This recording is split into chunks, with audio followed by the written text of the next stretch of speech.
नमस्कार दोस्तों, मैं मिस्टर टी आर नायक आप सभी का नायक आईएएस एकेडमी पर तहे दिल से हार्दिक स्वागत करता हूं, हार्दिक अभिनंदन करता हूं। तो प्यारे साथियों, हम लोग शिक्षा मनोविज्ञान के अंदर जो हमारा टॉपिक चल रहा था अभिप्रेरणा यानी मोटिवेशन, उसको हम लोगों ने है जो कि पूर्ण कर दिया है। उसके बाद में आज एक नया टॉपिक जो हम शुरू करने जा रहे हैं वो क्या रहेगा, एडजस्टमेंट यानी समायोजन। तो बहुत शानदार टॉपिक है। वैसे तो एक हम कह सकते हैं आपकी एक विद्यार्थी जीवन में आप सभी को इसके बारे में अच्छे से पता है कि समायोजन क्या होता है। वैसे जो मनुष्य के रूप में जिन्होंने भी जन्म लिया है वो हर एक चीज़ में एडजस्टमेंट करना जानता है, लेकिन इसको हम एग्जाम के अंदर जो प्रश्न किस प्रकार से बन सकते हैं शिक्षा मनोविज्ञान के अंदर, तो वहाँ से हम लोग है जो कि इसको पढ़ने की कोशिश करते हैं अच्छे से। ठीक है, एडजस्टमेंट यानी समायोजन। किसी भी कार्य के अंदर किसी भी प्रकार की जो परिस्थिति में जो बाधा आती है उसके अंदर हम क्या करते हैं, संतुलन जो बना लेते हैं उसे ही समायोजन कहा जाता है।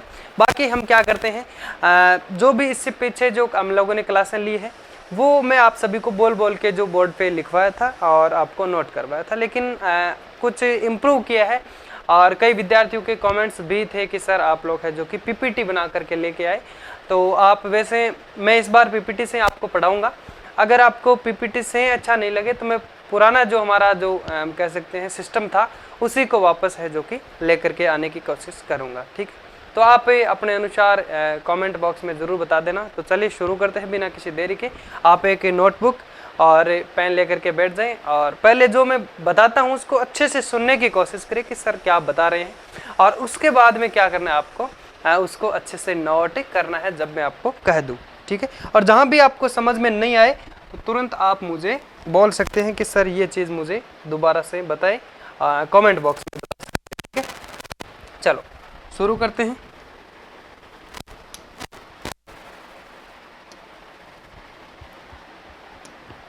तो आज का नया टॉपिक रहेगा हमारा समायोजन का। तो उसमें क्या करना है आपको, यानी रजिस्टर जो आपके पास में नोटबुक है उसमें सबसे पहले क्या करना है आपको, ऊपर हेडिंग लगा दो, बढ़िया से अच्छे से बड़े अक्षरों में हेडिंग लगा दो समायोजन, और आगे लिख दो, कोष्टक में लिख सकते हो एडजस्टमेंट। ठीक है, चलो अब शुरू करते हैं। सबसे पहले आप सभी के मन में ये ख्याल आ रहा है कि एडजस्टमेंट होता क्या, यानी समायोजन क्या होता है। ठीक है, तो समायोजन की बात करते हैं। इसकी जो परिभाषा, समायोजन किसे कहते हैं, इसकी परिभाषा की अगर बात करें तो समायोजन यानी इसका तात्पर्य ये है, या फिर हम कह सकते हैं इसका अभिप्राय ये है कि जो व्यक्ति जब अपनी आवश्यकता, यानी हर एक व्यक्ति की कुछ ना कुछ आवश्यकता जरूर होती है, कुछ भी आवश्यकता, बड़ा होता है व्यक्ति तो उसकी थोड़ी अलग आवश्यकता होती है, लेकिन आवश्यकता सबकी होती है। यानी हम कह सकते हैं जब कोई व्यक्ति की अपनी आवश्यकता या फिर हम कह सकते हैं जो भी उनकी इच्छा है उसकी पूर्ति के लिए जिन साधनों या फिर जो परिस्थिति के मध्य वो क्या कर लेता है, अगर संतुलन बना लेता है तो उसे ही समायोजन कहा जाता है। अगर किन्हीं कारणों की वजह से अगर वह संतुलन बिगड़ जाता है, यानी वह संतुलन बन नहीं पाता है, तो वह व्यक्ति कुसमायोजन का शिकार हो जाता है। क्या हो जाता है, कुसमायोजन का शिकार हो जाता है। ठीक है, तो पहले हेडिंग लगाओ आप समायोजन। अब बात करते हैं, सबसे पहले यहाँ पे आपको लिखना होगा अर्थ। एक बार मैं पूरा बता देता हूँ, उसके बाद में आप लिखने की कोशिश करना, मैं आपको बोल दूंगा कि अब आप लिख सकते हैं। ठीक है, अर्थ है इसका कि समायोजन से अभिप्राय है कि व्यक्ति जब अपनी आवश्यकता या फिर हम कह सकते हैं जो व्यक्ति की इच्छा होती है उसकी पूर्ति के लिए कुछ ना कुछ तो वो करेगा, तो उसकी पूर्ति के लिए जिन साधनों या जिन परिस्थितियों से वो गुजरता है उसके मध्य वह एडजस्ट कर लेता है, यानी उसके मध्य वह संतुलन अगर बना लेता है उसे ही समायोजन कहा जाता है। तो इसे क्या कहा जाता है, समायोजन कहा जाता है। तो मैं आशा करता हूँ ये आपको परिभाषा इसकी समझ में आ गई होगी। इसको और भी आप अपनी भाषा में, जो क्षेत्रीय भाषा है, मारवाड़ी है, जो भी जहाँ के भी है, शेखावटी है, तो अपनी भाषा में इसको समझने की कोशिश करें कि जो व्यक्ति होता है उसकी जो आवश्यकता होती है या फिर जो इच्छा होती है उसकी पूर्ति के लिए जिन साधन या फिर परिस्थितियों के मध्य वो आपस में एक संतुलन बना लेता है उसे ही समायोजन कहा जाता है। अगर किसी कारणवश व्यक्ति अपनी आवश्यकता, इच्छा या फिर इच्छा की पूर्ति के लिए जिन साधनों की परिस्थितियों के मध्य संतुलन अगर नहीं बना पाता है, अगर संतुलन नहीं बना पाता है या फिर हम कह सकते हैं संतुलन बिगड़ जाता है, तो संतुलन अगर डगमगा जाता है तो वह व्यक्ति जो अपनी आवश्यकताओं की पूर्ति के लिए सोच रहा था, पूर्ति करने के लिए जो कार्य कर रहा था, वह व्यक्ति किसका शिकार हो जाता है? कुसमायोजन का शिकार हो जाता है। देखो, अगर संतुलन बन जाता है तो समायोजन, अगर संतुलन बिगड़ जाता है तो कुसमायोजन का शिकार हो जाता है या फिर कुसमायोजन होता है। ठीक है, अब इसमें क्या करते हैं, 2-3 कुछ परिभाषाएं हैं, अलग अलग जो तथ्य हैं उनके बारे में थोड़ी सी जानकारी हम लेने की कोशिश करते हैं। ठीक है, तो परिभाषाएं जो है गेट्स के अनुसार किसके बारे में, यानी गेट्स ने एक परिभाषा दी है, कोटेशन दिया है कि समायोजन एक निरंतर चलने वाली प्रक्रिया है। समायोजन एक निरंतर चलने वाली प्रक्रिया है जिसके द्वारा अगर हम बात करें तो उन्होंने कहा है कि व्यक्ति अपने वातावरण एवं स्वयं के मध्य, यानी जब व्यक्ति जो वातावरण है उनके और खुद के सेल्फ यानी स्वयं के मध्य क्या करता है, संतुलन बनाए रखते हुए व्यवहार में परिवर्तन करता है। ये कोटेशन यानी ये परिभाषा है जो किसने दी है, ये हम कह सकते हैं गेट्स के अनुसार बताई गई है। किसके बारे में कहा गया है? समायोजन के बारे में कहा गया है। ठीक है, उसके बाद में एक परिभाषा आती है बोरिंग के अनुसार। बोरिंग की परिभाषा हम बात करते हैं। समायोजन वह प्रक्रिया है, क्या है? समायोजन वह प्रक्रिया है जिसके द्वारा प्राणी यानी मनुष्य क्या करता है, अपने वातावरण एवं जो परिस्थितियां, एक तो वातावरण, क्योंकि गेट्स के अनुसार कहा गया है कि जो व्यक्ति वातावरण और खुद के मध्य जो संतुलन बनाए रखते हुए क्या करता है, परिवर्तन करता है, किसमें? अपने व्यवहार के अंदर। तो वो तो परिभाषा है जो गेट्स के अनुसार दी गई है, लेकिन बोरिंग के अनुसार ये बताया गया है कि जो व्यक्ति है वो वातावरण और हम कह सकते हैं खुद प्राणी अपने वातावरण एवं जो परिस्थितियां उनकी जो होती है उनके मध्य संतुलन बनाए रखता है। ठीक है, और उसके बाद में बात आती है एक परिभाषा और है गेट्स के अनुसार जो बताई गई है, उसमें यह कहा गया है कि कुसमायोजन जो हमने बात की थी, अगर संतुलन नहीं बना पाता है तो वो कुसमायोजन का व्यक्ति है जो कि शिकार हो जाता है। उसमें कहा, जो गेट्स के अनुसार कहा गया है कि कुसमायोजन व्यक्ति और उसके वातावरण के मध्य संतुलन नहीं, असंतुलन है ना। देखिए इसमें है कि गेट्स के अनुसार कुसमायोजन जो है व्यक्ति और उसके वातावरण के मध्य असंतुलन का उल्लेख करता है। अभी जो हमने स्पष्ट बात की थी, कुसमायोजन क्या है? असंतुलन। संतुलन का बिगड़ना क्या कहलाता है? असंतुलन कहलाता है।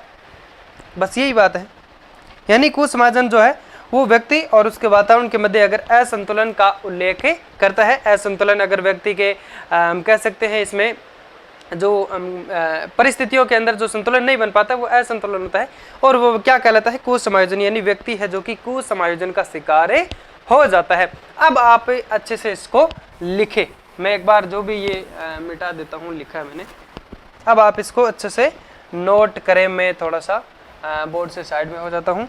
सबसे पहले आपको अच्छे से हेडिंग लगानी है। अगर आपको समझ में कोई भी पॉइंट, कोई भी बिंदु अगर आपको यहाँ पे समझ में नहीं आया है तो आप कमेंट बॉक्स में मुझे बता सकते हैं। मैं आपको फिर से समझाने की कोशिश करूँगा, 2 बार नहीं तो 3 बार, और ये मेरी गारंटी है कि आपको समझ में आ ही जाएगा। और दूसरी चीज़ ये है कि अगर आप राजस्थान के अंदर, राजस्थान शिक्षक विभाग हम बात कर सकते हैं, राजस्थान के अंदर आप अगर शिक्षक बनना चाहते हैं, ठीक है, उसके अंदर आप अगर फर्स्ट ग्रेड की तैयारी कर रहे हैं या फिर आप सेकंड ग्रेड की तैयारी कर रहे हैं या फिर आप अध्यापक की तैयारी कर रहे हैं, तो उसके अंदर ये मैं आपको गारंटी दे रहा हूँ वैसे तो, और आपको आशा दिलाता हूँ कि जो हम यहाँ पे पढ़ रहे हैं उससे आपका एक भी प्रश्न बाहर सही नहीं आएगा। ये आप विश्वास रखें, ठीक है। तो चलो लिखिए यहाँ से, पहले लिखो आप हेडिंग लगाओ समायोजन, और उसके बाद में है जो कि लिखो अर्थ लिख के लिखो। समायोजन से अभिप्राय है कि व्यक्ति जब अपने आवश्यकताओं एवं इच्छाओं की पूर्ति के लिए जिन साधनों या फिर परिस्थितियों के मध्य संतुलन बना लेता है तो इसे समायोजन कहा जाता है। और अगर ये किसी कारणवश संतुलन अगर नहीं बन पाता है तो वह व्यक्ति कुसमायोजन का शिकार हो जाता है। लिखो फटाफट से, लिख रहे हो ना? हाँ लिखो फटाफट।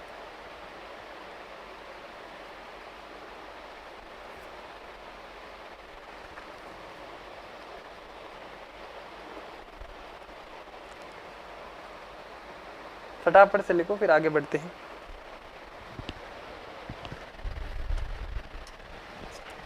दिख रहा है ना सबको?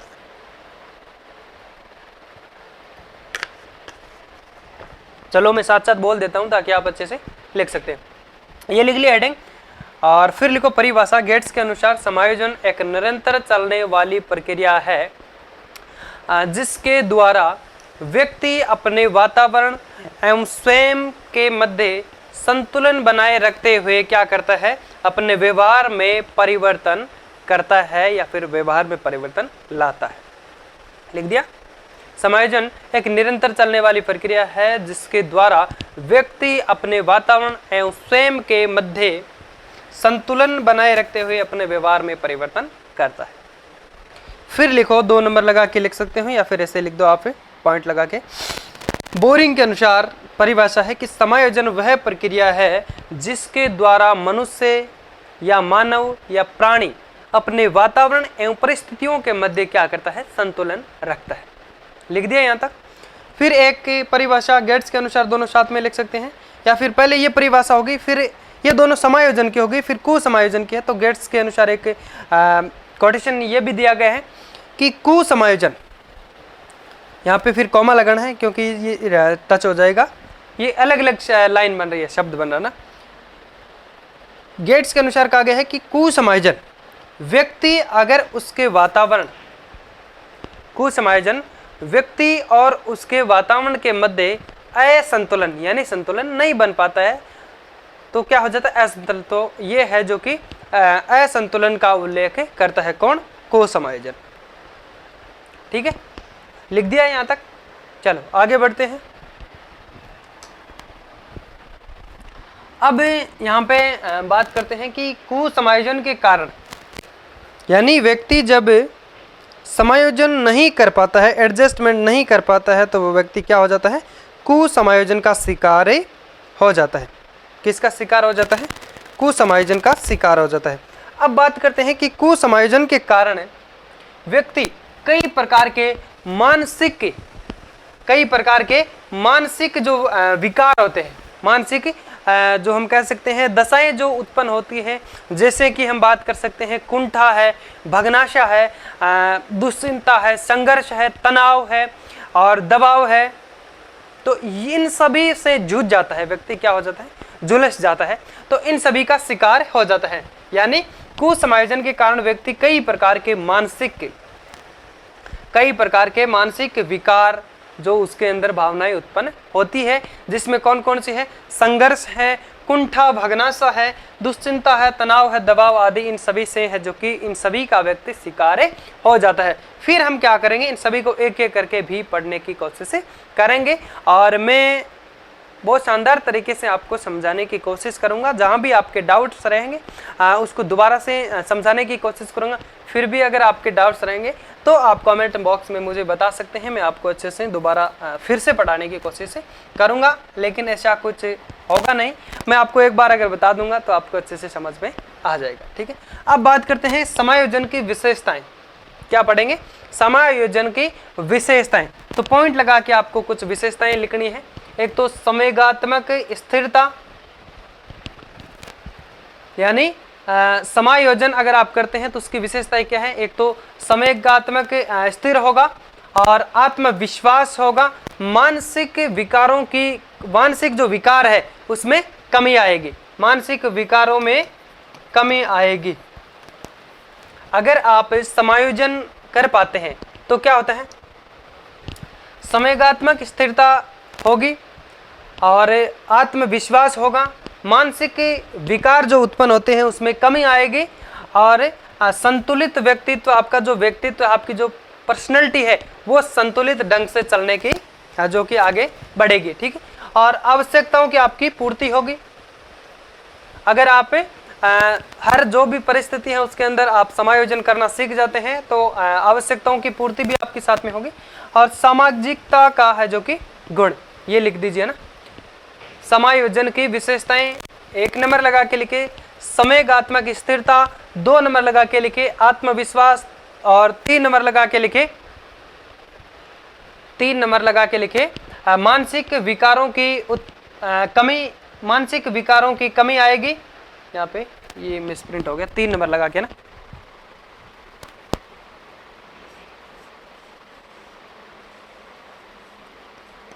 ठीक है।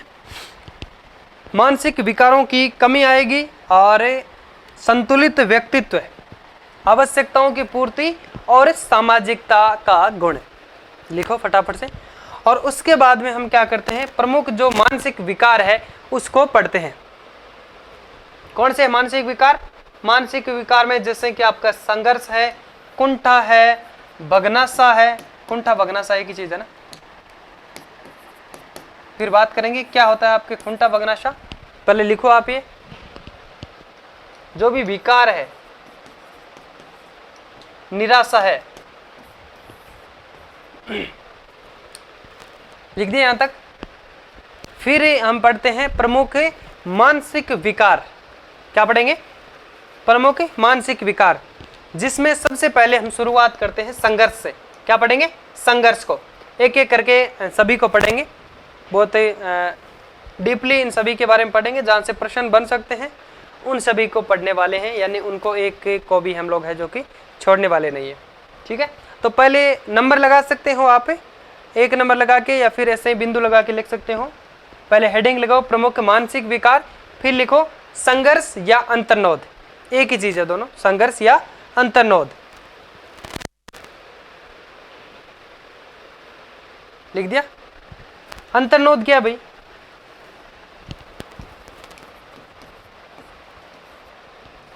अंतर्द्वंद, सॉरी, अंतर्द्वंद का मतलब क्या होता है? अंतर का मतलब हो गया कि नहीं, दो चीज में अंतर करना, कोई 2 चीज है उसमें अंतर करना, ठीक है। अभी एक बार आप लिखो, ये लिख दिया होगा, फिर से मैं बता दूं आपको। पहले यहां तक कौन समायोजन के कारण व्यक्ति कई प्रकार के मानसिक विकारों जैसे संघर्ष है, आपकी कुंठा है, भग्नाशा है, दुश्चिंता, तनाव, दबाव आदि का शिकार हो जाता है। समायोजन की विशेषताएं संवेगात्मक स्थिरता, आत्मविश्वास है, मानसिक विकारों की कमी है, संतुलित व्यक्तित्व है, सामाजिकता का गुण है, आवश्यकताओं की पूर्ति है, ठीक है। ये लिखो, फिर आप एडिंग लगाओ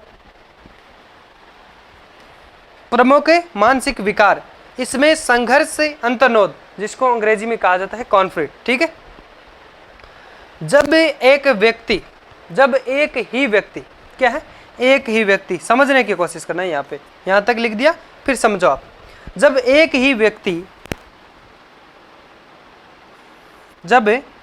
व्यक्ति है कोई, एक ही समय पर, मान लीजिए ये कोई एक व्यक्ति है, इसको छोड़ो, चलो एक ही समय पर क्या हो जाता है, एक ही समय 2 या 2 से अधिक, 2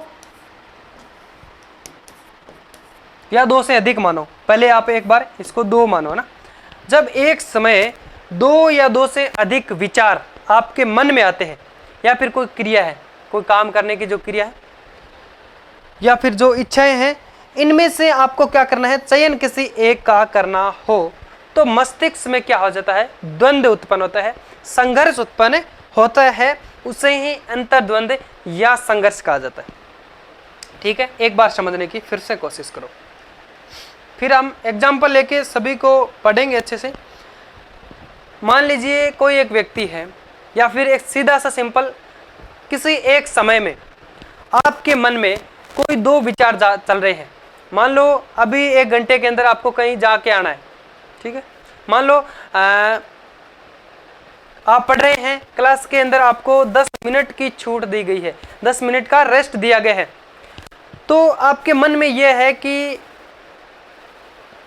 हमें होटल में जाकर के कोई खा के आना है कुछ, या फिर एक पास में चाय की थड़ी है उस पर चाय पी के आनी है। तो आपके पास में 10 मिनट का ही समय है, दोनों में एक चूज करना है। तो उसके अंदर आप अपने मन के अंदर चिंतन मनन करेंगे कि या तो हमें वहाँ समोसा खा के आना है और या हम जो कि चाय पी के आ सकते हैं। केवल आपके पास में 10 मिनट का समय है।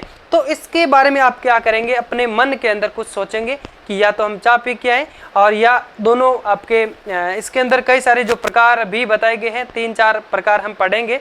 जो धनात्मक भी है, ग्रह परिहार भी है और परिहार भी है, दोनों ऋणात्मक भी है। किसको चूज करना है, किस प्रकार से आपको करना होगा, इन सभी के बारे में भी बात करेंगे। यानी हम कह सकते हैं दोनों में से आप एक को चूज करना होगा। इसके अंदर ये जो संतुलन है आप स्वयं को बनाना होगा। अगर ये आप संतुलन बना सकते हैं, आप संतुलन बना लेते हैं, तो ये क्या हो जाता है, आप अपने आप में समायोजन करना सीख जाते हैं। इसे ही समायोजन कहा जाता है। तो ये क्या है, संघर्ष है, अंतर्द्वंद। यानी जब एक ही समय में 2 या 2 से अधिक विचार आपके मन में आते हैं तो आप उतने समय में एक ही तो काम कर पाएंगे, एक ही कर पाएंगे ना, दोनों काम आप नहीं कर पाएंगे, इतना आपके पास में समय नहीं है।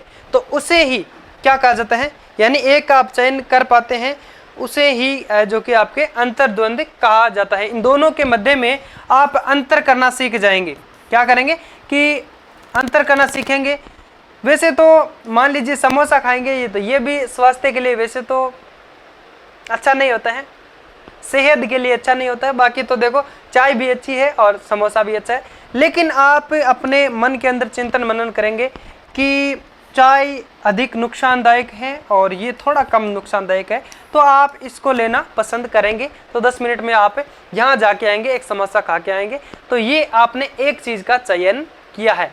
क्या किया है, एक चीज़ का चयन किया है। किसके कारण किया है, आपने अंतर्द्वंद यानी संघर्ष किया है और आपने इन दोनों के बीच में अंतर करना सीखा है। यही आपका समायोजन कहलाता है। ठीक है, ये लिख दिया जी आप। फिर नेक्स्ट पेज पे बढ़ते हैं। प्रमुख मानसिक विकार, संघर्ष, अंतर्नोद यानी कॉन्फ्लिक्ट। जब एक ही समय 2 या 2 से अधिक विचार या क्रियाएं या फिर आपकी जो इच्छाएं हो और इनमें से चयन किसी एक का करना हो, तो मन में यानी आपके मस्तिष्क में द्वंद्व या संघर्ष उत्पन्न होता है। उसे ही संघर्ष या अंतर्द्वंद कहा जाता है। लिखिए, लिखो फटाफट से। जहां भी जो भी समझ में नहीं आए मुझे पूछ लेना।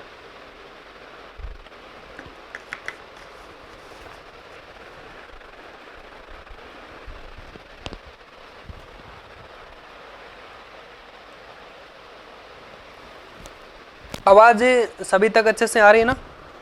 किसी भी प्रकार की कोई दिक्कत परेशानी हो आवाज वगैरह की, या फिर अच्छे से बोर्ड पे जो लिखा है वो नहीं दिख रहा है, तो आप कमेंट बॉक्स में जरूर बताएं।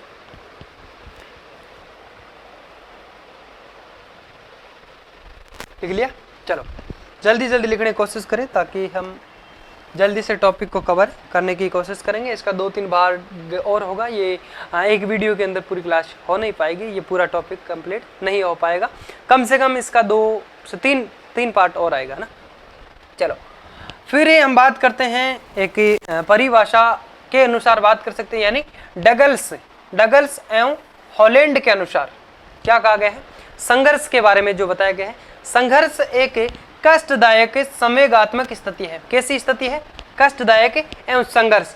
तो संघर्ष तो मैंने आपको कहा था ना कि दो चीज है, तो उसको आप उसके अंदर अंतर करे बिना आप उसको है जो कि एक को छोड़ नहीं पाते और एक को ग्रहण करेंगे तो दूसरे का भी आपके मन में डर रहेगा कि काश हम वो कर लेते हैं ना।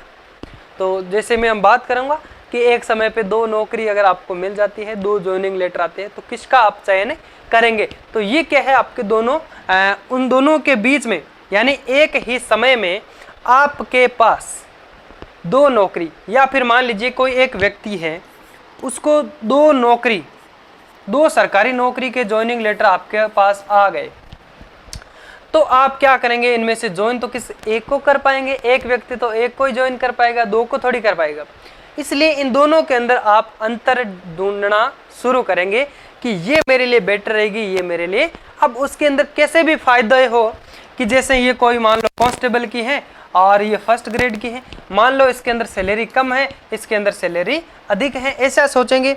या फिर बात करेंगे कि ये, या फिर आप ऐसे भी सोच सकते हैं कि ये इसमें रोब नहीं है, लेकिन रोब तो इसमें भी फर्स्ट ग्रेड में कोई कम नहीं होता है, और इसमें कि मेरे तन पे वर्दी लगेगी। तो इस प्रकार से आप क्या करके इसमें समायोजन करेंगे और इन दोनों में से एक ही आप चूज करेंगे, जैसे कि दोनों हाथों में लड्डू, खाना कोई एक को है। बाकी हम बात करेंगे आगे, सारे एग्जाम्पल लेकर के मैं आपको समझाऊंगा। तो एक परिभाषा है डगलस एवं हॉलैंड के अनुसार संघर्ष एक कष्टदायक संवेगात्मक स्थिति है जो क्या करते हैं, जो कि दो परस्पर जो विरोधी विचार या इच्छा या जो हम कह सकते हैं परिस्थिति, उनके कारण होता है। संघर्ष जो है कष्टदायक संवेगात्मक स्थिति है, ये किसके कारण होता है, दो परस्पर जो विरोधी इच्छा होती है या जो विकार उत्पन्न होते हैं, उनके कारण उत्पन्न होता है कौन, संघर्ष, अंतर्द्वंद। फिर बात करते हैं इसके प्रकारों की। संघर्ष एवं अंतर्द्वंद के जो प्रकार है, इसके 3 प्रकार बताए गए हैं। किसने बताए हैं, लेविन के अनुसार 3 प्रकार बताए हैं। कब बताए थे, 1935 में, 1935 में, यानी अच्छे से दिख रहा ना ये 100, ठीक है। लेविन के अनुसार 1935 के अकॉर्डिंग, यानी 1935 में 3 प्रकार बताए किसके, संघर्ष के, किसके, अंतर्द्वंद के। अंतर्द्वंद है जो कि संघर्ष को ही अंतर्द्वंद कहा जाता है, ठीक है। अब यहाँ पे हम बात करते हैं कौन कौन से 3 जो प्रकार बताए गए हैं। पहला प्रकार यह है ग्रह ग्रह संघर्ष, या फिर ऐसे लिख सकते हैं ग्रह ग्रह अंतर्द्वंद। ग्रह का अर्थ क्या होता है, ये भी आपके मन में ख्याल आ रहा होगा। ग्रह का मतलब होता है ग्रहण करने योग्य, यानी धनात्मक, हमारे लिए फायदेमंद, ग्रहण करने योग्य, या फिर जिसको हम ग्रहण करना चाहते हैं। यानी ऐसी स्थिति आपके पास आएगी कि एक ही समय में या फिर एक व्यक्ति होगा जिसके पास दो चीजें हो सकती हैं, 2 वस्तुएं हो सकती हैं, 2 मन के अंदर आपके जो विचार हो सकते हैं, उनको क्या करना होगा, आपके पास में है जो कि उनको उनमें से किसी एक का चयन करना होगा। और दोनों जो है, दोनों स्थितियां क्या है, धनात्मक है। दोनों स्थितियां ऐसी है कि आप दोनों को ग्रहण करना चाहेंगी, ऐसी स्थितियां है, ठीक है। जैसे एक हल्के तौर पे बात करो, दोनों जैसे आपको कोई नौकरी में पद मिला है, 2 वैकेंसियां, यानी आपको 2 नौकरियां मिली है, दोनों वैसे अगर बाहरी रूप में देखें या फिर अंदर से, तो दोनों में सेम लग रहा है कि ये भी मेरे को अच्छी लग रही है, ये भी लग रही है। अगर मानो कि एक कांस्टेबल है और एक आरएस है, तो सीधा सा पड़ा है आप आरएस को चूज करना पसंद करेंगे, क्योंकि ये थोड़ा सा, ये फर्स्ट रैंक है, और ये है जो कि आपके थोड़ी सी नीचे की उसकी श्रेणी की नौकरी हो जाएगी, ठीक है। तो इसमें लेकिन ऐसी कंडीशन भी आएगी जो दोनों आपको धनात्मक लगेंगी, तो उसमें हम कह सकते हैं जो पहला प्रकार उन्होंने बताया है ग्रह ग्रह अंतर्द्वंद, यानी संघर्ष, जिसमें क्या है, दोनों धनात्मक होंगे। क्या होंगे, यानी उपागम उपागम, अप्रोच अप्रोच, अंग्रेजी में क्या कहा जाता है, उपागम को अप्रोच कहा जाता है, ठीक है। तो ऐसी स्थिति, यानी लेविन ने जो 3 प्रकार बताए हैं, पहला प्रकार उन्होंने ये बताया है कि ग्रह ग्रह ग्रह, दोनों जो विकार, दोनों जो मन के अंदर आपके जो हम कह सकते हैं स्थिति जो आएगी, दोनों कुछ भी हासिल करने के लिए एक समय में 2 चीज जो आपको मिलने की जो लालसा है मान लो, तो वो दोनों में से किसी एक का चयन करना है, और दोनों है जो कि पॉजिटिव आपके लिए, दोनों है जो कि धनात्मक है, अप्रोच अप्रोच है, यानी ग्रह ग्रह दोनों ग्रहण करने योग्य है, ठीक है। फिर दूसरी समझ में आ रहा है आपको, दूसरी यह है ग्रह परिहार। ग्रह का मतलब हो गया ग्रहण करने योग्य,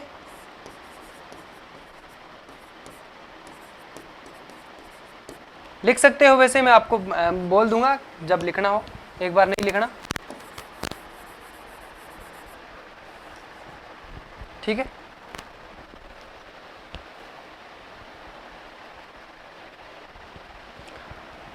और इसमें क्या है, ये तो हो गया ग्रहण करना, और परिहार का मतलब त्यागना, त्यागना या हम कह सकते हैं छोड़ना, यानी ये दोनों धनात्मक थी, इच्छा करती है कि दोनों ही हासिल कर लूं, लेकिन चयन किसी एक का करना है। फिर क्या करेंगे, उसमें संघर्ष करेंगे, उन दोनों के बीच में कोई न कोई अच्छा सा अंतर ढूंढेंगे और फिर एक का त्याग करेंगे। लेकिन एक स्थिति आपकी ये भी आएगी जिसमें दो, मान लीजिए कोई चीज आपको मिल रही है जिसमें से एक का चयन करना है।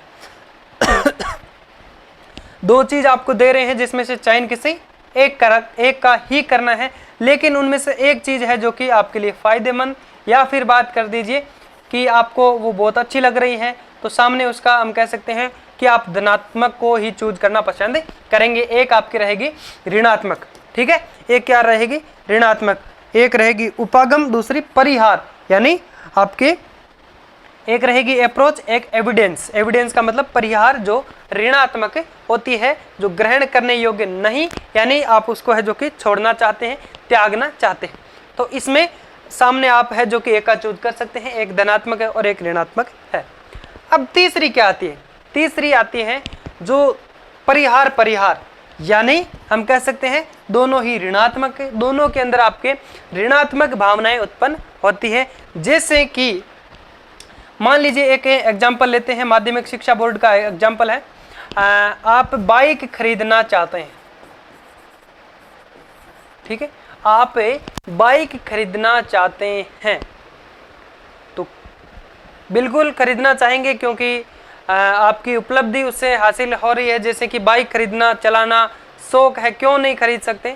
आपको बाइक खरीदना तो अच्छा लग रहा है कि मैं अच्छे से घूमूंगा, उससे है जो कि इधर उधर जो भी मेरे काम है, आवश्यकताओं की पूर्ति करूंगा, तो बाइक खरीदना तो चाहते हैं।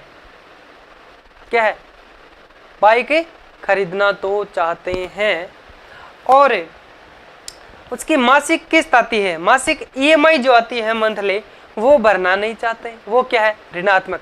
तो ये किसके अंदर आएगा? ये एग्जाम्पल धनात्मक और ऋणात्मक के अंदर। यानी आप बाइक खरीदना चाहते हैं तो क्या हो गया? धनात्मक। और एक ऋणात्मक जो हम छोड़ने की कोशिश कर रहे हैं, वो क्या आएगा? इसके बारे में हम आगे एग्जाम्पल के तौर पे अच्छे से इसको पढ़ेंगे और एग्जाम्पल में सारे आपको लिखवाऊंगा भी। तो इसमें क्या है कि आप बाइक खरीदना चाहते हैं तो आपका धनात्मक है, और छोड़ना किसको चाहते हैं? इसके अंदर जो जिसको आप छोड़ रहे हैं, जो ऋणात्मक मान के आपने जो छोड़ा है, जो उपलब्धि आपने त्यागी है, उसकी आशंका बनी रहती है, उसका डर रहता है, उसका भय रहता है। वो क्या है? जिससे बाइक खरीदा और मंथली ईएमआई आएगी तो उसका आपको डर रहेगा। ये ऋणात्मक आपका जो परिहार एविडेंस रहेगा। और ये दोनों ही आपकी जो स्थितियां है क्या रहेगी? अब वो किसके अंदर आएगा? यानी बाइक खरीदी और मंथली ईएमआई आई, तो वो आपके ऋणात्मक के अंदर आएगा या फिर धनात्मक ऋणात्मक के अंदर आएगा? तो ये आपको बताना है, बाकी हम इसमें आके अच्छे से पढ़ने की कोशिश करेंगे, ठीक है। जैसे कि मानो आप, तो दोनों तरफ क्या हो रहा है? आपका ऋणात्मक ही है। बाइक खरीदेंगे तो क्या होगा? ईएमआई आएगी तो भी दोनों साइड ऋणात्मक, ठीक है। फिर मानो कि आप अधिक भोजन करना चाहते हैं, ऐसा मन करता है ये भी खा लूँ, ये भी खा लूँ, ये भी खा लूँ, तो ये आपका अधिक भोजन करने का मन करता है, लेकिन आप मोटे भी नहीं होने चाहते। अगर अधिक भोजन करेंगे तो मोटे तो होंगे ही। अधिक भोजन करना चाहते हैं लेकिन मोटे नहीं होना चाहते। और फिर एक एग्जाम्पल है कि आप अपने मनपसंद की लड़की से शादी करना चाहते हैं, लेकिन घर वाले उसको पसंद नहीं करते हैं, है ना। तो ये हम इसके अंदर अच्छे से एक बार पढ़ने की कोशिश से करते हैं। ये दोनों जो तीन प्रकार है ये समझ में आ गए आपको? फिर से मैं आपको बता देता हूँ, आपको लिखना है ये किसने दिए थे ये तीन प्रकार। किसके प्रकार थे ये? अंतर्द्वंद यानी संघर्ष के प्रकार है। 1935 में है, जो कि किसने दिए थे? लेविन ने दिए थे, ठीक है। उसके बाद में बात करते हैं हम धनात्मक, ठीक है। अब एक एक करके इनको पढ़ते हैं। पहले ग्रह यानी धनात्मक को पढ़ते हैं। धनात्मक यानी अप्रोच कॉन्फ्लिक्ट यानी अंतर्द्वंद या कहें या फिर संघर्ष कह सकते हैं। इस स्थिति में इसकी परिभाषा या फिर इस स्थिति में हमें क्या देखने को मिलता है? इस स्थिति में धनात्मक यानी जो ग्राह ग्राह है, उपागम उपागम जो है, अप्रोच अप्रोच जिसको हम कह सकते हैं, यानी जिसमें ग्रहण करने योग्य दोनों ही बातें आती है। इसमें क्या स्थिति हमें देखने को मिलती है, या फिर हम कहें कि इसमें क्या स्थिति हमारे सामने आकर के रुकती है। ठीक है, तो इस स्थिति में दो बातें ऐसी होगी, या फिर हम कह सकते हैं दो उपलब्धियां जो होगी आपके धनात्मक स्थितियां होगी, दो धनात्मक स्थितियां या फिर आपकी इच्छाएं दो होगी, दोनों ही धनात्मक होगी। परंतु क्या करना है, चयन किसी एक का करना है, चयन एक का करना है, दोनों धनात्मक है। ये स्थिति दोनों हाथों में लड्डू होने वाली स्थिति मानी गई है। ये स्थिति दोनों हाथों में लड्डू वाली स्थिति होती है। दोनों हाथों में आपके लड्डू है, लेकिन खाना किसी एक लड्डू को है, तो क्या राइट हैंड वाले को खाएं या लेफ्ट हैंड वाले को खाएं। तो ये स्थिति इस प्रकार की होती है। या फिर हम कह सकते हैं अनेक विवाह प्रस्तावों में से किसी एक का चयन करना, यानी मान लीजिए कोई एक अच्छा सा सावा है, जैसे कि हम बात करें आपके अक्षय तृतीया, अखा तीज की बात करें तो कब आती है आपके वैशाख शुक्ल तृतीया को, कब आती है वैशाख शुक्ल तृतीया को। ठीक है, तो मान लीजिए इस दिन क्या होता है कि शादियां कई एक जगह तो होती नहीं, कई सारी शादियां जो एक बड़ा अच्छा सा हम कह सकते हैं सावा इसको मुहूर्त मानते हैं, तो काफ़ी सारे सावे हैं आपके गांव के अंदर भी, कई सारे जो इस डेट पे या आपके है जो कि जो शादियां होती हैं, तो कई जगह से आपके पास में कार्ड आते हैं और जाना किसी एक में है, तो आपको क्या करना होगा, संघर्ष करके अंतर्द्वंद करके सभी के अंदर कि मेरे को इसको छोड़ना, इसको छोड़ना, इसमें जाना है। ठीक है, लेकिन लगता है यार उसमें भी जाना चाहिए, उसमें भी जाना चाहिए, तो वो आपके अंदर क्या है, स्थितियां सारी धनात्मक है। दो हो सकती है स्थितियां या फिर अधिक भी हो सकती हैं, सारी स्थितियां धनात्मक है कि यार मेरे को उसमें जाना चाहिए। अगर मैं उसमें चला गया और उसके अंदर उस शादी अटेंड मैंने नहीं की तो वो मुझे क्या कहेगा, तो इसका डर भी आपको रहेगा। और लगता है मतलब आपका मन करता है कि सभी में जाऊं, सभी आपके लिए धनात्मक है, लेकिन चयन किसी एक का करना है। तो ये इस समय आपकी स्थिति, आपके मन के अंदर ये स्थिति चलती है। या फिर दो स्थान पर एक साथ नौकरी लगना, दो जगह आपकी एक साथ नौकरी लगना, चयन तो किसी एक का करना पड़ेगा। एक व्यक्ति दो जगह सरकारी नौकरी नहीं कर सकता, नहीं कर सकता ना। तो ये एग्जाम्पल भी आपको लिखने हैं। अब लिखो आप, ये एक बार यहाँ तक लिखो, फिर नेक्स्ट पेज पे हम आगे बढ़ते हैं और आगे पढ़ते हैं। समझ में आ रहा ना?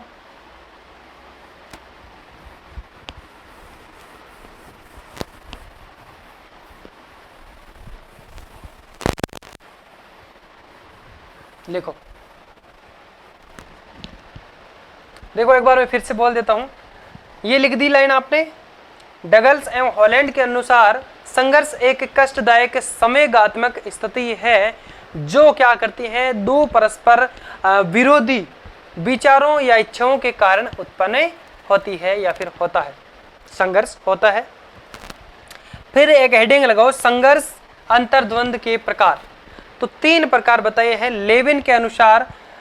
1935 में संघर्ष के तीन प्रकार बताए गए हैं। एक नंबर लगा के इस प्रकार से लिखना है, एक नंबर ग्राह ग्राह संघर्ष, या फिर लिखे ग्राह ग्राह अंतर्द्वंद। फिर उसके नीचे लिखे दोनों धनात्मक है। ग्राह का मतलब होता है ग्रहण करने योग्य यानी धनात्मक, जिसको हम ग्रहण कर सकते हैं, और छोड़ने योग्य वह हो गया आपका ऋणात्मक परिहार, जिसको कहा जाता है। धनात्मक धनात्मक लिखो, फिर नीचे लिखो उपागम उपागम, इसको अंग्रेजी में कहते हैं अप्रोच अप्रोच, APPROACH। ठीक है, फिर दो नंबर लगा के ये लिख दिया, यहां तक आपने अच्छे से लिख दीजिए। फिर दो नंबर लगा के इसके बराबर में लिखो ग्राह प्रति परिहार, ग्राह परिहार संघर्ष लिखो, या फिर लिख सकते हो आप अंतर्द्वंद। एक धनात्मक हो गया, दूसरा ऋणात्मक होगा। उपागम परिहार, उपागम का अर्थ होता है अप्रोच यानी आपके धनात्मक, और परिहार को कहा जाता है एविडेंस। ठीक है, AVAIDENCE एविडेंस। ठीक है, लिखिए अच्छे से। अंग्रेजी में भी आपको वैसे थोड़ा थोड़ा ज्ञान होना चाहिए, ठीक है, इसलिए मैं आपको स्पेलिंग भी अच्छे से बता रहा हूँ ताकि आप इसको भी साथ में लिख दे, किसी प्रकार की कोई डाउट से ना हो। फिर 3 नंबर लगा के, 2 नंबर लिख दिया, 3 नंबर लगा के लिखो। इसमें भी आप लिख सकते हैं यहाँ पे ग्रह का मतलब ग्रहण करने योग्य, ताकि आप दोबारा से जब इसको रिवीजन करेंगे तो आपको अच्छे से समझ में आ जाएगा। ग्रह का मतलब ग्रहण करने योग्य। और परिहार, फिर लिखो परिहार, परिहार, परिहार का मतलब त्याग करना, त्यागना या छोड़ना।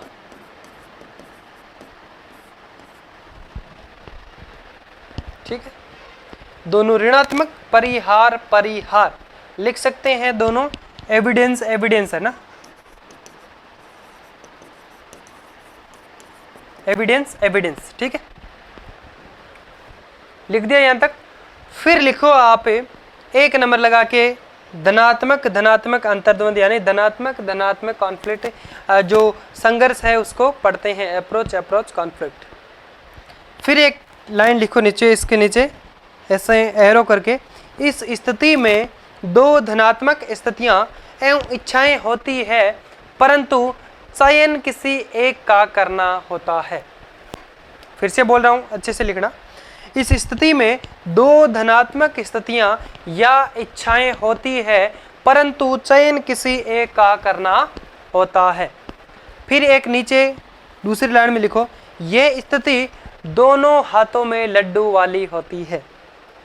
उदाहरण लिख सकते हैं, उदाहरण के तौर पे, उदाहरण, यह स्थिति दोनों हाथों में लड्डू वाली स्थिति हो सकती है, होती है। फिर बात करो, जैसे उदाहरण और भी ले लीजिए यहाँ पे, अनेक विवाह प्रस्ताव यानी अनेक शादियों से जो कार्ड आपको आए हैं लेकिन जा आप एक के अंदर ही सकते हैं, यानी चयन किसी एक का करना है, वह स्थिति इसके अंदर मानी जाती है। अनेक विवाह प्रस्तावों में से किसी एक का चयन करना।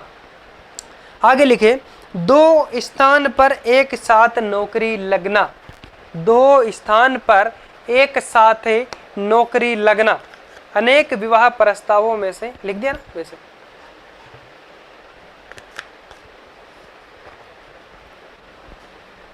आगे चले, चलो एक बार लिख लो अच्छे से।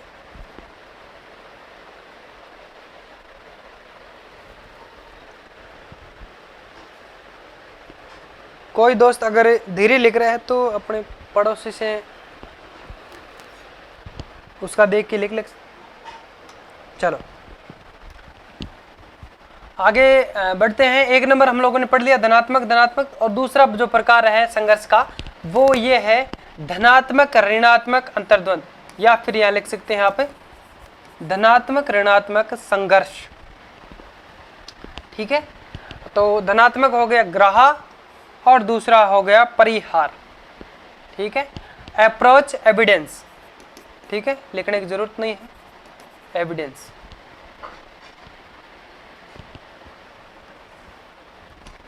अब इसमें बात करते हैं, इस स्थिति में एक तो होगा धनात्मक, एक स्थिति क्या होगी, धनात्मक होगी, एवं एक दूसरी जो स्थिति है वो होगी ऋणात्मक होती है। समझ में आ गया, धनात्मक ऋणात्मक, एक स्थिति धनात्मक, दूसरी ऋणात्मक।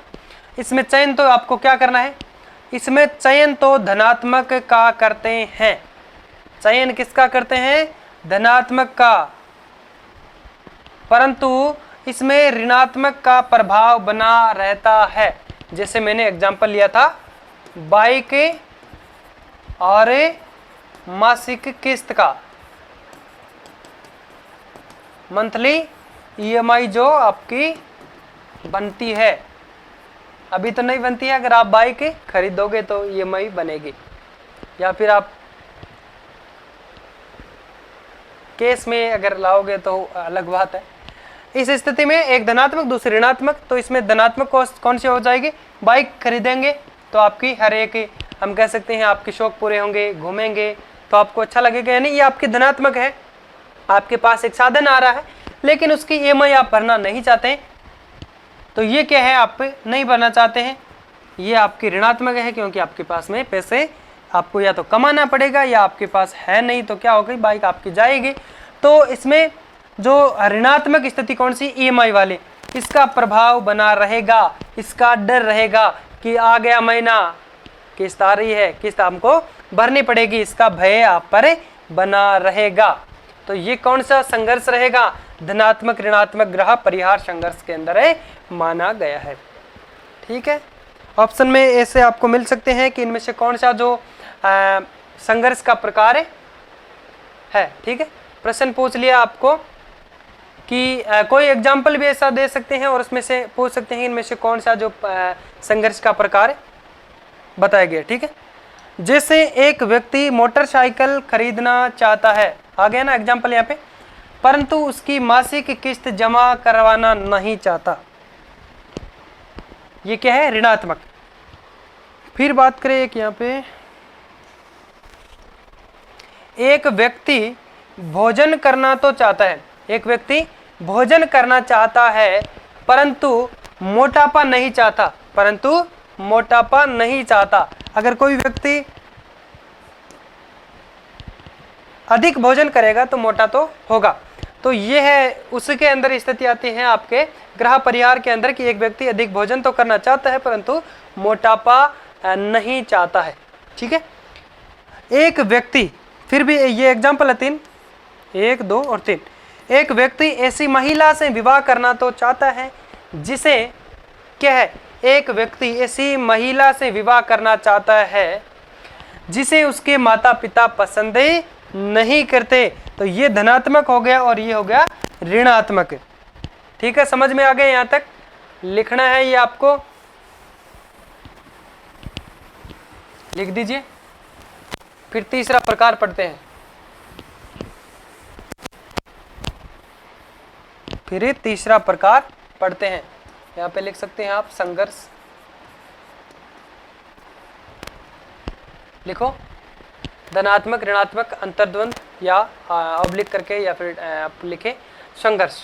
ग्रह परिहार, इस स्थिति में एक धनात्मक व एक ऋणात्मक स्थिति होती है। इसमें चयन तो धनात्मक का करते हैं परंतु इसमें ऋणात्मक का प्रभाव बना रहता है, या हम कह सकते हैं उसका भय बना रहता है। फिर 2-3 एग्जाम्पल लिखते हैं, जिसमें एक एग्जाम्पल जो आपका मोटरसाइकिल वाला है, माध्यमिक शिक्षा बोर्ड का एग्जाम्पल है, ये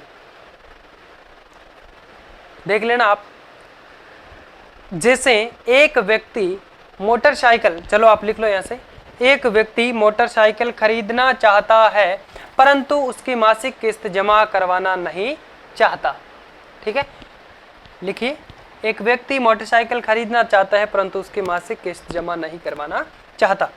दूसरा एग्जाम्पल, एक व्यक्ति अधिक भोजन करना चाहता है परंतु वह मोटापा नहीं चाहता, लिख दिया।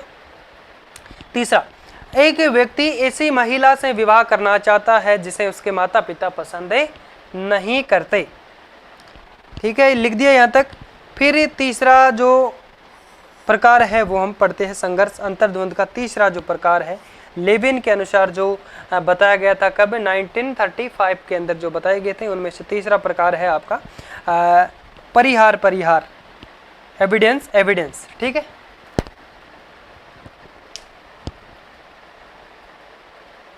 एविडेंस। ठीक है, चलो अब ये समझते हैं, लिख दिया होगा परिहार परिहार अंतर्द्वंद। चलो इसको लिख दो साथ साथ में, 3 नंबर लगा के लिखो, परिहार परिहार अंतर्द्वंद।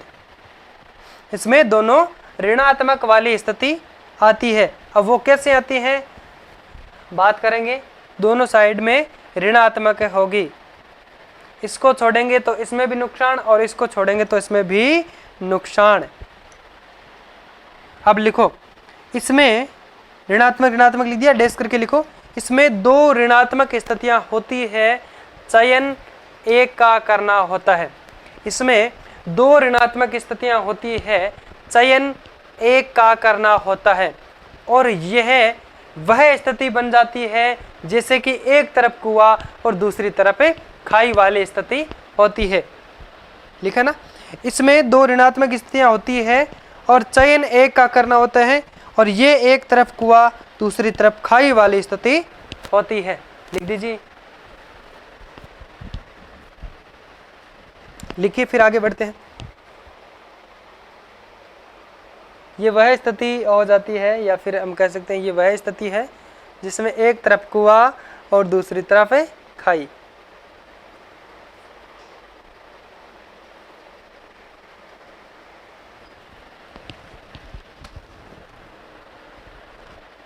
आवाज आ रही है ना अच्छे से?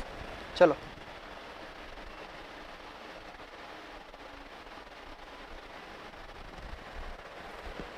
आगे बढ़ते हैं। चलो, जैसे कि इसके अंदर और भी एग्जाम्पल है कई सारे। एक तो एक तरफ खाई और दूसरी तरफ है जो कि क्या है, कुआं और खाई। और दूसरा एग्जाम्पल है, एक व्यक्ति के दांत में दर्द है। एक व्यक्ति के दांत में दर्द है, वह दांत निकलवाना चाहता है, या फिर हम कह सकते हैं या तो वह जो दर्द है उसको सहन करो, या डॉक्टर के पास इलाज के लिए जाना है, या फिर उसे दर्द को सहन करो। यानी एक व्यक्ति के दांत में दर्द है, या तो वह घर बैठ के दर्द सहन करो, ये भी ऋणात्मक है, या डॉक्टर के पास जाओ, तो वो भी एक तरह का क्या है, ऋणात्मक, वो भी वहां पे दर्द करेगा। ये मैंने नहीं बनाए हैं, बुक्स के जो एग्जाम्पल है माध्यमिक शिक्षा बोर्ड के ही आपको एग्जाम्पल यहाँ पे ज्यादातर मिलेंगे, उनको हम लोग है जो कि महत्वता देते हैं, है ना। एक व्यक्ति के दांत में दर्द होने पर उसे डॉक्टर के पास इलाज के लिए जाना, या उस दर्द को सहन करना। या तो उसको डॉक्टर के पास जाना होगा, और या फिर बैठे बैठे उसको सहन करो। फिर एक आपका एग्जाम्पल यहाँ पे और है कि सड़क किनारे बैठकर भोजन करो या भूखे रहो। यानी अगर आपको कहा गया कि सड़क है, बहुत गंदी सड़क है, नाली है पास में, वहाँ पे बैठ के आपको भोजन करना है, या तो आप वहाँ गंदगी में बैठ के भोजन कर लो, या फिर भूखे मरो। दोनों साइड में क्या है, ऋणात्मक स्थिति बनी रहती है। भूखे मरेंगे तो भी दिक्कत है, वहाँ बैठ के खाएंगे वे तो भी दिक्कत है, क्योंकि आप वहाँ बैठ के अगर खाना खा रहे हैं, कोई दोस्त आएगा क्या कहेगा, तो उससे तो अच्छा लगेगा कि यार भूखा रह लूँगा लेकिन यहाँ बैठ के तो मैं खाना नहीं खाऊंगा। तो ये स्थिति इसके अंदर आती है। किसके अंदर आती है? दोनों ऋणात्मक स्थितियाँ इसमें मानी जाती है। ठीक है। तीसरा, परिवार, मित्र आदि से होने वाले झगड़े व मतभेद के समय की स्थिति। अगर परिवार में या मित्रों में जब झगड़ा होता है तो क्या करेंगे आप? किस मित्र का पक्ष लेंगे? किसी का नहीं ले सकते। अगर एक मित्र का पक्ष लिया तो दूसरा मित्र आपसे नाराज हो जाएगा, तो वो ऋणात्मक स्थिति है।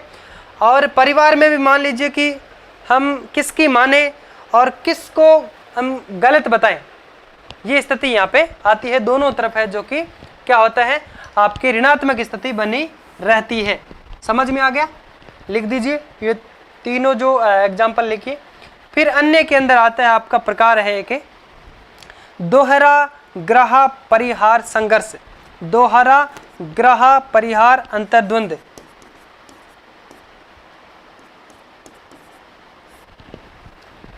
इसमें दो धनात्मक व दो ऋणात्मक स्थितियां होती है। ये कैसा प्रकार है भाई, इसके बारे में भी पढ़ते हैं, क्योंकि हमने एक ऐसा प्रकार पढ़ा जिसमें जो दोनों है क्या है आपके, दोनों धनात्मक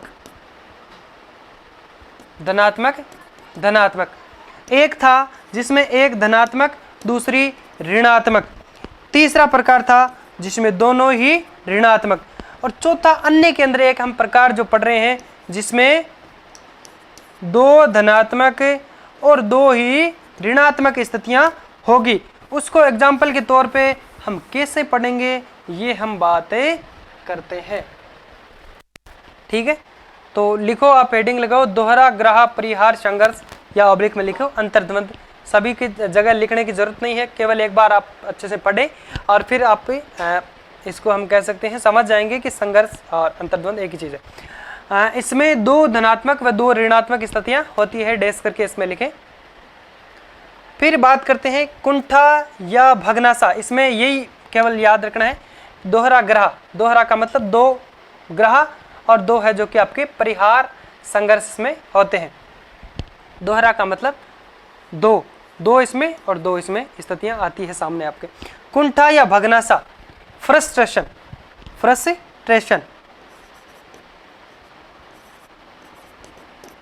फ्रस्ट्रेशन, ठीक है। जब व्यक्ति बार बार प्रयत्न करने के बाद, जब व्यक्ति बार बार प्रयास करने के बावजूद भी क्या करते हैं, विभिन्न प्रकार की जो बाधाएं उनके सामने जो उत्पन्न होती है, जो रुकावटें होती हैं, उनके कारण क्या करता है व्यक्ति, जो लक्ष्य होता है उनका, उसको प्राप्त नहीं कर पाता, तो वह क्या होता है, कुंठा या भग्नाशा का शिकार हो जाता है। जो बार बार में सामने कुछ भी विकार उत्पन्न आते हैं जिससे निराशा उत्पन्न होती है, वही आपके कुंठा भग्नाशा कहलाता है। यानी जब व्यक्ति बार बार प्रयत्न करने के बावजूद भी विभिन्न प्रकार की बाधाओं और रुकावटों के कारण अपना जो लक्ष्य है, अपना जो टारगेट है, अपना जो गोल है, उसको प्राप्त नहीं कर पाता, तो वह व्यक्ति क्या होता है, कुंठा यानी भग्नाशा का शिकार हो जाता है। किसका शिकार हो जाता है, कुंठा, या हम कह सकते हैं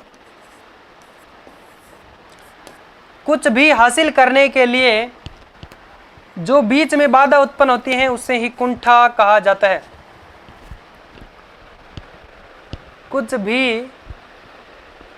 कुछ हासिल करने के लिए बीच में आई गई बाधा ही कुंठा या भग्नाशा कहलाती है। एक एग्जांपल ले मैं, मानो आपका कोई दोस्त है और अपने रूम में, मानो आप अलग अलग रूम में रह रहे हैं, वो अपने रूम में कुछ खाने के लिए रख गया और बाहर कुंडी जो होती है उसको कुंठा भी कुंटा कहते हैं ना, तो वो लगा के और चला गया। अब मानो उसके अंदर ताला भी लगा है ना, ऐसे तो आप उसके अंदर जाके खा सकते हैं उसको। तो बार बार आप उसको खाने की कोशिश करेंगे कि भाई दोस्त ने लड्डू रखे थे, और बार बार आप जाओगे, यानी उस लड्डू को प्राप्त करने की आप कोशिश करेंगे और सामने जाएंगे तो दरवाजे पे कुंठा लगा मिलेगा, फिर आप निराश होकर वापस बैठ जाएंगे। फिर लगेगा कि यार मैं खाऊं, क्योंकि मन के अंदर ऐसे लड्डू फूटेंगे कि मैं लड्डू खाऊं। फिर वापस जाएंगे तो कुंठा सामने लगा मिलेगा। तो बार बार आप किसके लिए, आप अपना लक्ष्य क्या है, लड्डू खाना, उसे लड्डू का प्राप्त करने की कोशिश कर रहे हैं, ये आपका लक्ष्य हो गया। इसको हासिल करने के लिए आप बार बार कोशिश कर रहे हैं, लेकिन बीच में कौन आ रहा है, कुंठा। तो कुंठा क्या है आपका, जो आपके बीच में हम कह सकते हैं विपत्ति आ रही है, एक तरह का ना, बीच में बाधा आ रही है, उसे ही कुंठा कहा जाता है। जो आपके लक्ष्य हासिल करने के लिए बीच में जो बाधा उत्पन्न होती है उससे ही कुंठा या फिर हम कह सकते हैं भग्नाशा कहा जाता है। फिर एक यहाँ पे नाम आता है जेम्स ड्रेवर, कुछ इसको समझ लेते हैं। जेम्स ड्रेवर के अनुसार जो परिभाषा, यानी किसी प्राणी, किसी मनुष्य के लक्ष्य का मार्ग अवरुद्ध हो जाना ही कुंठा है। यानी जो मैंने बात की थी, यहाँ पे लड्डू रखे हैं, किसी, यानी हम कह सकते हैं आपके कोई व्यक्ति है, उसका लक्ष्य जिसके कारण मार्ग में अवरुद्ध, यानी किसके कारण, कुंठे के कारण ये लड्डू नहीं खा पाया, तो वह कुंठा क्या है, क्या हो गया आपका, बाधा जो उत्पन्न हुई है वही कुंठा भग्नाशा कहलाता है। ठीक है, लिख दिए, यहाँ तक लिखिए इसको, एक बार मैं बोलूं फिर से। कुंठा या भग्नाशा, फ्रस्ट्रेशन, FRUSTRATION, ठीक है। जब व्यक्ति बार बार प्रयत्न करने के बावजूद भी विभिन्न प्रकार की बाधाओं एवं रुकावटों, परिस्थितियों के कारण लक्ष्य प्राप्त नहीं कर पाता, तो वह कुंठा या फिर हम कह सकते हैं भग्नाशा का शिकार हो जाता है। जेम्स ड्रेवर के अनुसार किसी प्राणी के लक्ष्य का मार्ग अवरुद्ध हो जाना ही कुंठा है। ठीक है, लिख लिया तो ठीक है। वैसे मैं क्लास को पूर्ण करता हूँ, और क्योंकि आगे पढ़ते हैं। ये वीडियो आपके लिए पब्लिक रहेगा, बिल्कुल निःशुल्क। अपने जो YouTube चैनल नायक IAS एकेडमी जिस पे आप देख रहे हैं, इस पे आप स्किप करके इसको अच्छे से देख सकते हैं। आगे पीछे कुछ भी आपको लिखने में समझ में नहीं आया तो दोबारा आप वीडियो को देख सकते हैं, आपके लिए बिल्कुल निःशुल्क रहेगा। चलो आगे बात करते हैं इसके प्रकार। कुंठा भग्नाशा के प्रकार, दो प्रकार है। कुंठा भग्नाशा के प्रकार, यानी आप किसी लक्ष्य को हासिल कर रहे हैं, उसको हासिल करने के लिए बीच में जो बाधा उत्पन्न होती है, उसमें दो प्रकार से बाधा उत्पन्न हो सकती है। एक तो आंतरिक और दूसरी बाह्य। आंतरिक भी हो सकती हैं आपके मन के अंदर की, मैं इसको यानी आपके मन में भी आप उसको हासिल करने के लिए बाधाएं उत्पन्न अधिक सारी होती हैं। तो वो कौन सी है? यानी आंतरिक कुंठा भग्नाशा यह व्यक्ति के स्वयं की मनोदशा के कारण उत्पन्न होती है। इसमें व्यक्ति किसी दूसरे का निर्दोष नहीं, खुद की जो मनोदशा है उसके कारण उत्पन्न होती है। इसमें व्यक्ति का जो पर्सनैलिटी, व्यक्तित्व में कोई कमी, उसकी पर्सनैलिटी में कोई कमी है, तब वह शायद उस संघर्ष को कर नहीं पा रहा। कमी या भय, मानसिक संघर्ष आदि, ये आंतरिक कुंठा भग्नाशा जो माना जाता है। फिर दूसरा है बाह्य कुंठा या भग्नाशा। ये बाहरी वातावरणीय कारकों के कारण होती है, जैसे नियम है, कोई कानून है, उसके कारण, किसी कानून के कारण हम उस तक वहाँ तक हाथ नहीं डाल पा रहे, कोई नियम बना है उस नियम के अकॉर्डिंग हम उस काम को नहीं कर पा रहे, कोई रीति रिवाज है उस रीति रिवाज के हम कह सकते हैं उसका उल्लंघन करके हम कोई कार्य नहीं कर सकते, भौतिक बाधाएं आदि, कोई भौतिक किसी काम करने से हमें कोई भौतिक बाधा हो तो उनके कारण हम लोग हैं जो कि कोई कार्य नहीं कर पा रहे, हमारे लक्ष्य के अंदर कोई बाधा आती है, वह कौन सा कुंठा भग्नाशा है? वह बाधा बाह्य कुंठा भग्नाशा कहलाता है। ठीक है, अब लिखो यहाँ तक। बाकी हम क्या करते हैं, आज की क्लास को यहीं पे करते हैं पूर्ण, और बाकी सेकंड पार्ट यानी इससे आगे का जो इसको पार्ट है वो हम पढ़ेंगे कल नेक्स्ट वीडियो के अंदर। तब तक के लिए एक छोटा सा ब्रेक लेते हैं। बाय बाय, जय हिंद।